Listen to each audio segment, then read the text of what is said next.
On December 7, 2018, authorities in Georgia were alarmed about a killer couple while trying to solve a brutal murder incident. In a twisted investigation, the officers discovered a locked apartment hiding disturbing scenes inside, only to reveal to the cops that they were standing in the murder house of the couple who had already fled the area and had started planning their next hunt with no idea that cops were coming for them. We're gonna start creeping that way. We're gonna just check down. Bang up. Do not move! You hear me? At around 10:15 p.m. on December 7, 2018, officers in Gwinnett County, Georgia, were dispatched to the 4300 block of Leland Place Lane in Lawrenceville after receiving a 911 call about a car accident. In the call, a man told the dispatchers that his friend had been hit by a car. When responding officers arrived, they found a man heavily bleeding from the head and lying near a tree close to an apartment building. He was rushed to the emergency room but unfortunately could not be saved by the doctors.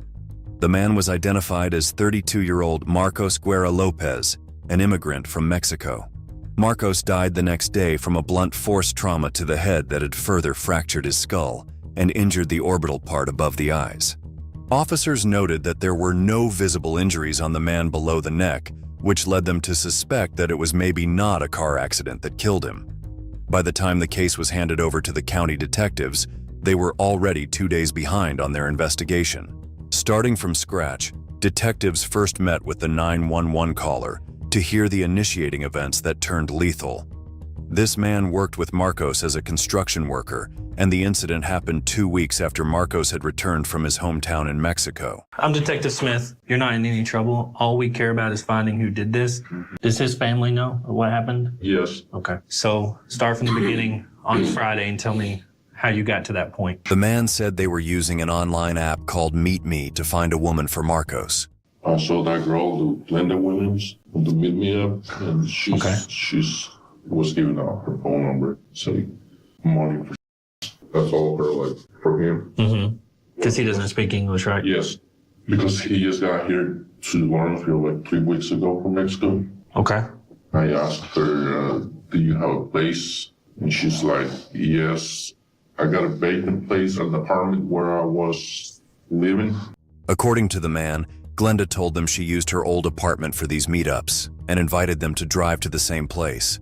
The man stated that Glenda had first asked them if they had gotten paid by that day. He sent her a picture of him. Mm-hmm. And she's like, you're sexy, beautiful, and all that. And she's like, you must have just had gotten paid. Why did she say that? I don't know, because, like, probably was Friday. And she told her, like, everybody got paid on Friday. How much did he have on him? I'm guessing, like, between $1,000 and $2,000. Okay. So you guys get there. Where's she at? When we got there, she was already lined up for us to follow her. He said that Glenda was already waiting for them in a red SUV when they got to the address. She said, come on, follow me. I saw him go there, but I didn't see him. Do you know if he went up the stairs? Do you know any of that? No. After a while, I saw like a black guy walk out of that corridor. Okay. And I got in the SUV. So he got into that red SUV? SUV. Okay. And took off. Like, that must be like the girl's pimp, Glenda Williams. Next, the man said they got a nerve-chilling call from none other than Marcos, but he wasn't the one speaking from the other side. Between 8:50 and 9:10, the guy called us and said, you better come and get this. We beat him up and he's going to die like in 30 minutes if you don't come and get him. And I heard Marcus like screaming on the background, like screaming like painful screams. Uh-huh. We were looking for him. For the next hour, the man said he and his friend kept looking for Marcos, and they finally found him lying outside the building. The officers wanted to know about Glenda Williams, who invited them in the first place. What did this Glenda girl look like? You showed us her on the meetup app, right? Mm-hmm. Did you find her on Facebook or anywhere else? After that, I've been searching her on Facebook and I compared pictures with me to Facebook and they look alike in this. So you did find one? It's Glenda and Russell Williams. The Facebook page found by the victim's friend belonged to Glenda. Next, the detectives showed him pictures of Glenda and Russell, but they were not expecting the answer they got. You don't see anybody in there? No. The victim could not identify either of the suspects that detectives had. He mentioned a tall black male who had hit him with a baseball bat, but according to his ending statement, it was not Russell Williams. It was frustrating for the detectives not to get a solid testimony, but it was also believed that the trauma the victim had endured after the sudden attack may have kept him from taking a good look at the attackers, and he might not have been able to recall the faces just yet. In any case, detectives needed to make a solid move quickly. But with the suspect's unknown whereabouts, they knew they had one resort: to return to Glenda and Russell's Facebook page and let the internet do its thing. The couple was currently trying to sell a TV online, and detectives decided to make an offer from their side. They used a fake account to bait the suspect and asked if the TV was still available. Luckily, it was still available, and with a smooth conversation, a mutual time was fixed between the two parties to meet in person the next day.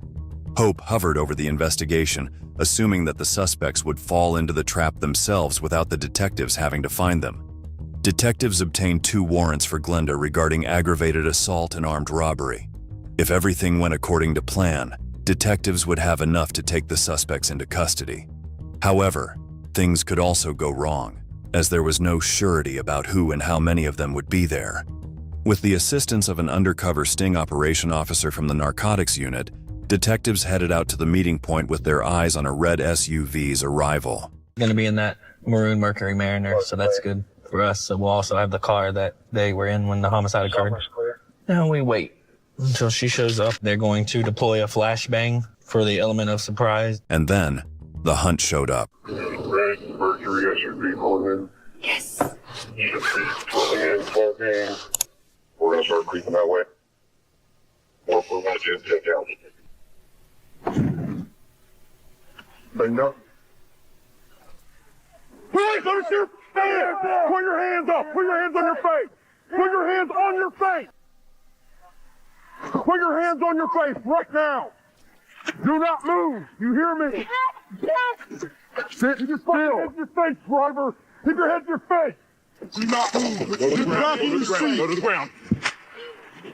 Detectives identified Glenda Carter and took her into custody. Babe, what's going on? Why are we on TV? Russell Williams was also found and detained for questioning.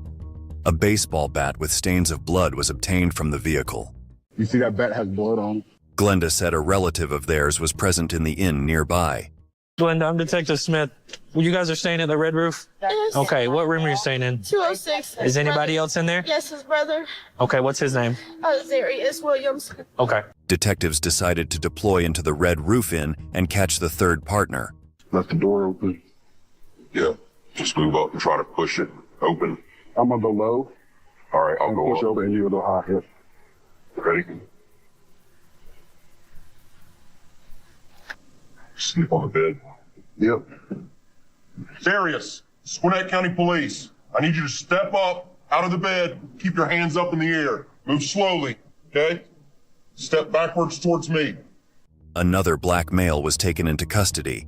Detectives seized the red SUV and brought the suspects to the station for questioning. With 3 suspects arrested, it was still a mystery to the detectives who the shot caller behind these lethal actions was.